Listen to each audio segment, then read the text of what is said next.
Hi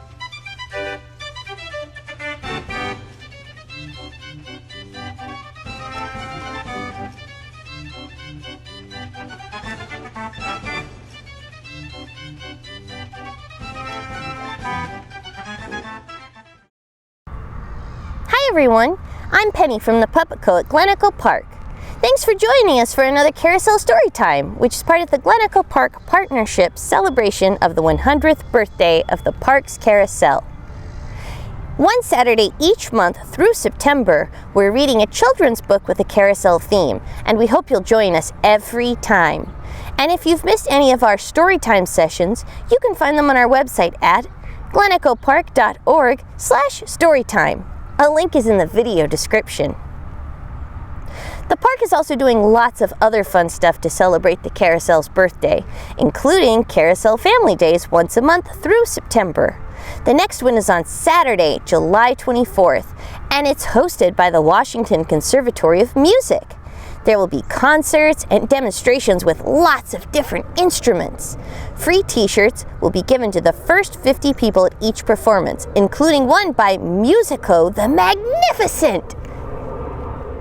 The event is free, and there's no limit to the number of people who can come. So we hope to see you there.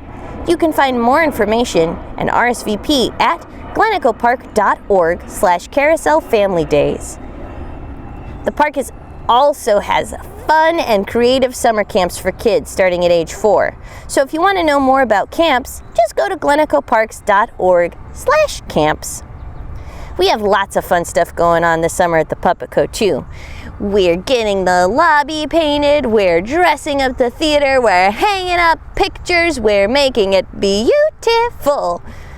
We're also getting ready to announce our season. That's right, but in the meantime, you can enjoy our online summer classes.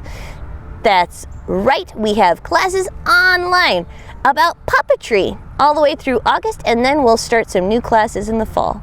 You can find out more by going to thepuppetco.org. Now, I would like to introduce this week's story in our story reader. Carrie Kitts will be reading Harry the Carousel Horse by Karin Tetlow. Harry lives on a carousel on the mall. He is unhappy because no children want to ride him and goes on a dream journey to find out why. On the way, he meets different horses and finally finds Will, who helps him change how he feels. And now, here's Carrie to read the story. Hi, I'm Carrie Kitts, and today I'm going to be reading a book called Harry the Carousel Horse. Harry the Carousel Horse, written by Karin Tetlow, illustrated by Tessa Goose.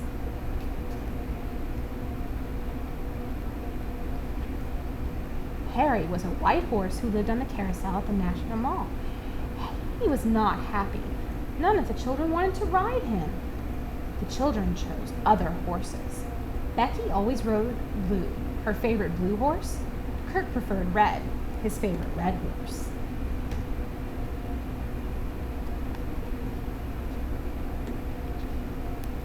Blue and Red talked to Harry and tried to cheer him up.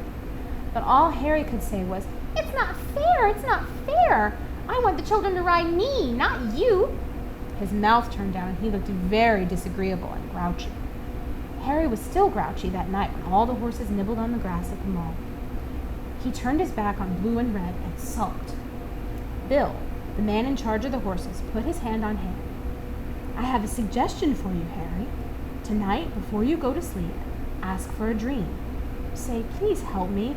I want the children to ride me. Tell me what I should do.'"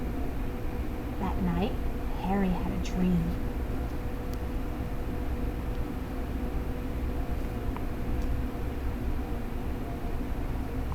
In the dream, he first visited a magnificent gold horse. Looking up at him, he asked, "Magnificent gold horse, why do you have a rider and I don't?" The gold horse looked down on Harry and answered, "I carry a saint who was a famous warrior. She chose me to ride into battle. Now I carry her forever." Harry backed away. "I don't want to go into battle. I'd be afraid," he said.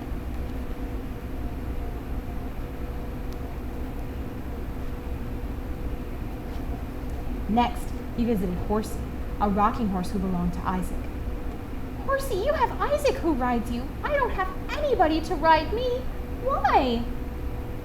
"I don't know about you," said Horsey. "All I know is that Isaac loves me and rides me all the time. He shouts, 'Go, go,' and we gallop very fast."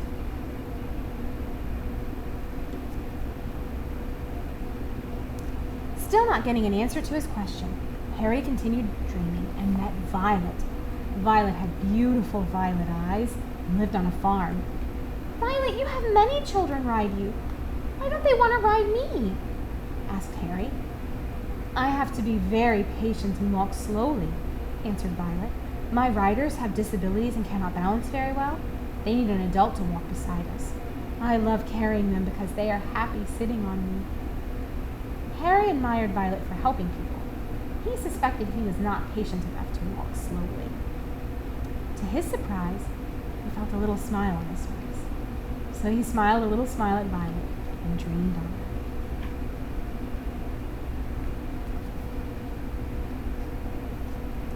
This time, he flew for hundreds of miles over towns and playgrounds and beaches and a very large, wide ocean until he came to a round green hill.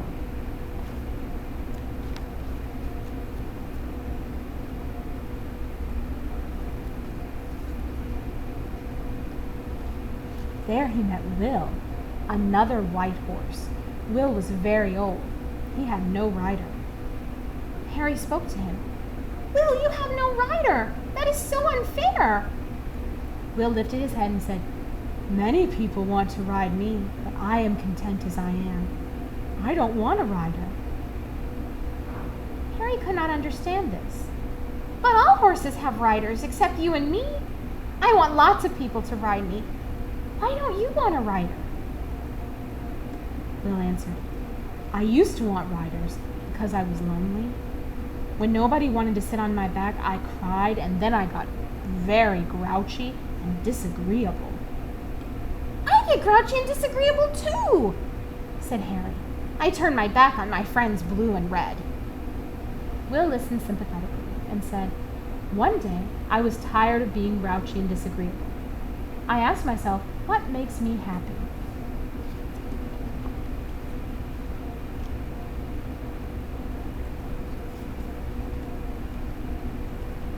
Harry turned around and saw huge circles and fishes and jewels all carved out of corn in the cornfields.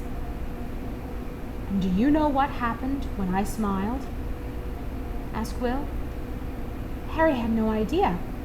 "What?" he asked. "People came and wanted to ride me. Long lines of people, all the way to the top of the hill." Harry thought about all this for a long time. Then he looked at the wonderful designs in the cornfields, and a big smile grew over his face. He felt warm and happy inside.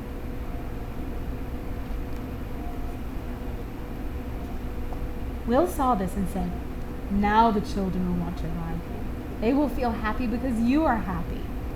Go home now," said Will. "Remember, the children will come if you want them to be happy. Also remember that when you feel grouchy, it will not be forever. That bad feeling will go away." Harry said thank you and goodbye to Will. As he dreamed his way home, he imagined Will was surrounded by many candles, so many that Will glowed and was as bright as daytime.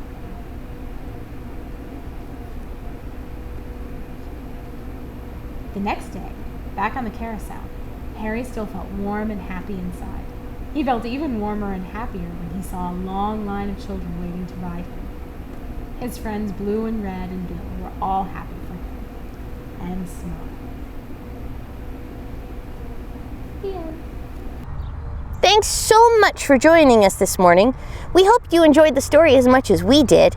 Don't forget that if you missed any of our other story times, you can watch on our website at glenechopark.org/storytime. And please join us next month for Up and Down on the Merry-Go-Round by Bill Martin Jr. Also, remember Carousel Family Day next Saturday, July 24th. See you next month!